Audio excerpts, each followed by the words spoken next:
Morning बच्चों। आज हम आपका पार्ट 5 बापू पढ़ेंगे।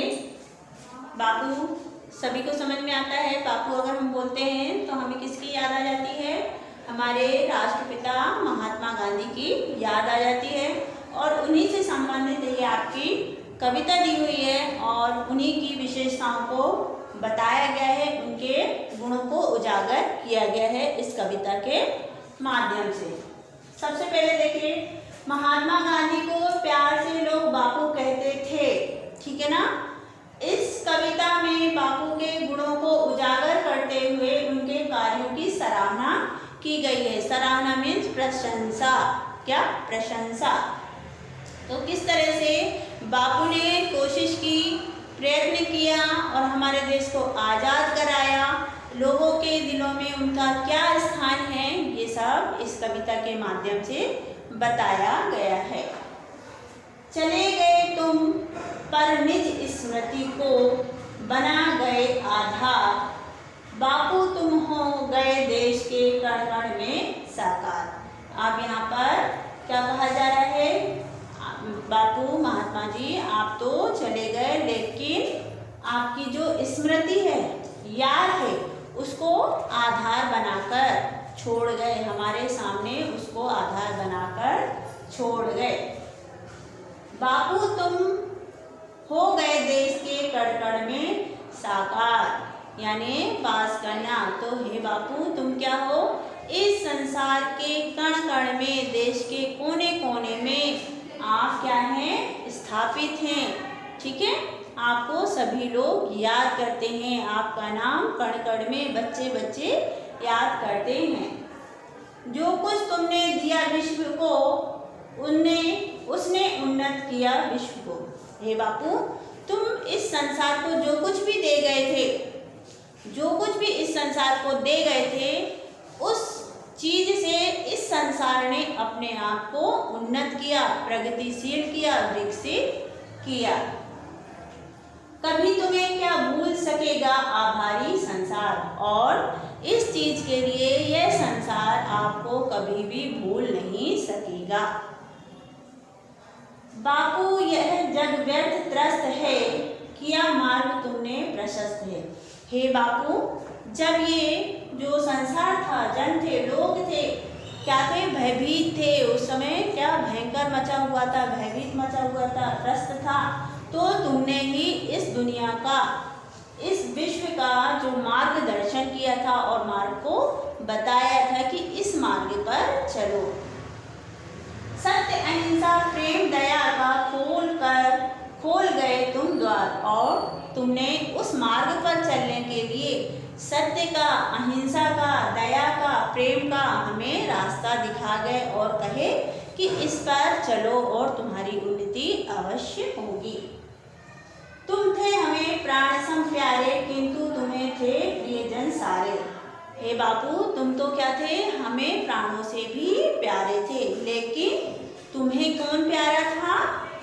ये संसार के सारे लोग प्रिय थे। था सारा संसार तुम्हारा एक विपुल परिवार, और ये जो पूरा संसार है, पूरा विश्व है, उसको आप अपना परिवार मानते थे। क्या मानते थे? परिवार मानते थे। तुमको पाकर रहे सुखी हम, हुए तुम्हारे बिना दुखी हम। जब बापू तुम हमारे साथ थे, हम सब लोगों के साथ थे, तो हम बहुत ही खुश थे। क्या थे? खुश थे। और जब तुम यहाँ से, इस संसार से विदा हो गए, तो हम दुखी हो गए। क्या ना पाप जग का धो देगी यह लोचन जल आधार। क्या ना पाप जग खो देगी यह लोचन जलधार। लोचन यानी होता है आंखें, ठीक है ना। तो क्या ये जो आंखें हैं अपने आंसुओं से पापों को क्या धो सकती है? तो ये सारा कुछ आपको इस कविता के माध्यम से बापू के गुणों को विकसित किया गया है, उनके गुणों को उजागर किया गया है। ये जो कविता है आपकी ठाकुर गोपाल शरण ने लिखी हुई है। तो इसके हम कुछ शब्दार्थ भी देखेंगे।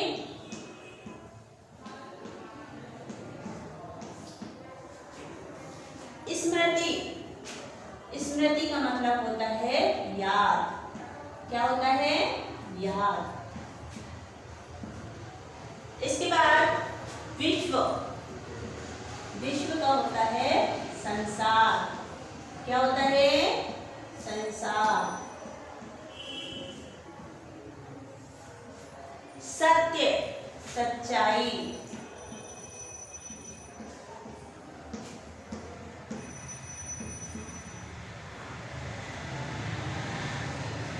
द्वार, दरवाजा।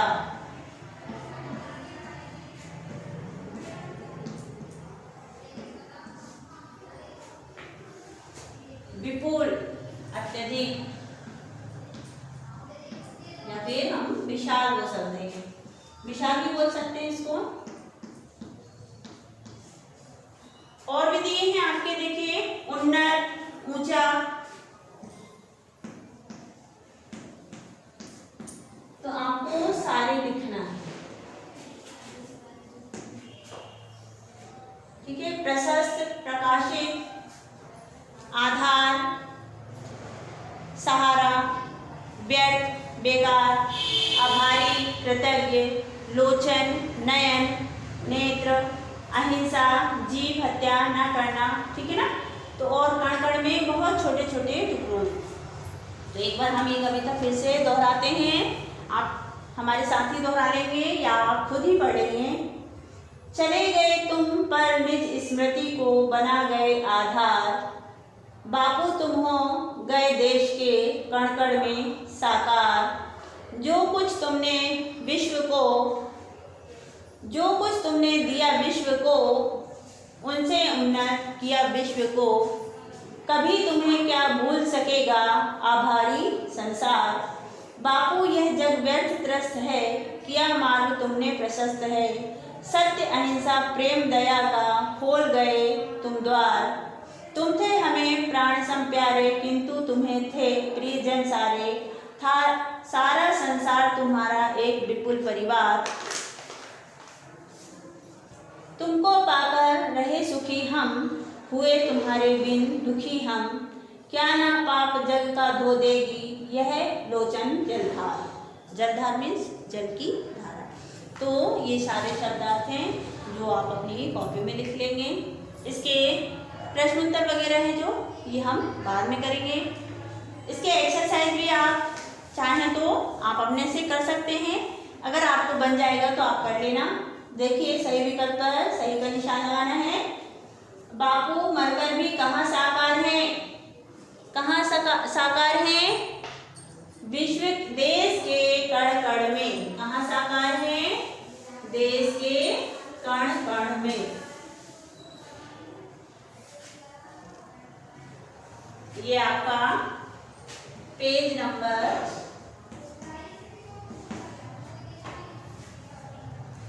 36 है। पहला प्रश्न है आपका सही विकल्प।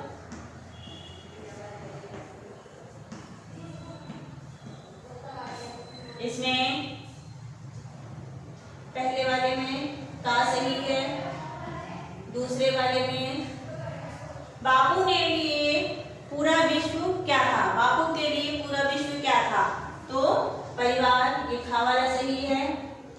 इसके बाद तीसरा, बापू ने अछूतों का क्या किया है? उद्धार किया है, यानी ये भी खा वाला। इसके बाद बापू के आदर्शों पर चलकर विश्व कैसा हो सकता है? क्या? भ्रष्ट, नष्ट और उन्नत। तो क्या आएगा? गा वाला, उन्नत हो सकता है। बापू ने कौन सा मार्ग अपनाया? झूठ का, अहिंसा का, फरेब का। तो ये आएगा पांचवे वाले में खा वाला। इस सारे में राइट आएगा, ठीक है ना। इसके बाद प्रश्न नंबर आपका 3, समानार्थी शब्दों को सुमेलित कीजिए। सबसे पहले हम यहाँ नंबर डाल देंगे। इसके बाद यहाँ भी डालेंगे हम का, खा, गा, घा और ड़ा, च। अब हम इसको मिलाएंगे। सबसे पहले दिया है लोचन। लोचन तो होता है नेत्र, तो पहले वाले को खा से मिलाएंगे और यहाँ पर आप इस तरह से कर लेंगे। त्रस्त, त्रस्त का मतलब होता है भयभीत, तो आप इसको यहाँ डा से मिला देंगे। इसके बाद आभारी 3 नंबर यानी कृतज्ञ। स्मृति मतलब याद, गा नंबर। व्यर्थ, व्यर्थ का होता है बेकार, घा नंबर। और निर्धन का होता है विपन्न, तो ये सबसे लास्ट में, सॉरी यहाँ नहीं होगा, ये यहाँ जाएगा, ठीक है ना। तो इस तरह से आप कर सकते हैं। चाहे तो यहाँ हम आपको नंबर भी दे देते हैं, आप नंबर डाल सकते हैं 6 1 4 5 2 3, इस तरह से आप नंबर भी डाल सकते हैं या फिर इस तरह से लाइन खींच के मिला सकते हैं, है ना। इसके बाद चौथा जो क्वेश्चन है आपका वो है पंक्तियां पूरी करो। पंक्तियां पूरी करो यानी खाली स्थान करो। पंक्तियां पूर्ण करो, ठीक है। सबसे पहले जो कुछ तुमने दिया, पहली लाइन में आपको क्या आएगा, विश्व, क्या आएगा, विश्व। दूसरा, उसने खाली स्थान किया विश्व को उन्नत। इसके बाद कभी तुम्हें क्या भूल, और सबसे लास्ट में आपका खाली स्थान संसार, आभारी। तो इस तरह से ये सारी लाइनें आप पूरी करेंगे। इसके बाद पेज नंबर 37 ये हम बाद में करेंगे, ठीक है ना। 37 और इसके प्रश्नोत्तर ये हम बाद में करेंगे, ठीक है ना। तो ये आप सब अपना बुक में ही कंप्लीट करेंगे, शब्दार्थ को कॉपी में लिख लेंगे और बाकी ये सारा कुछ बुक में ही कंप्लीट कर लेंगे, ठीक है।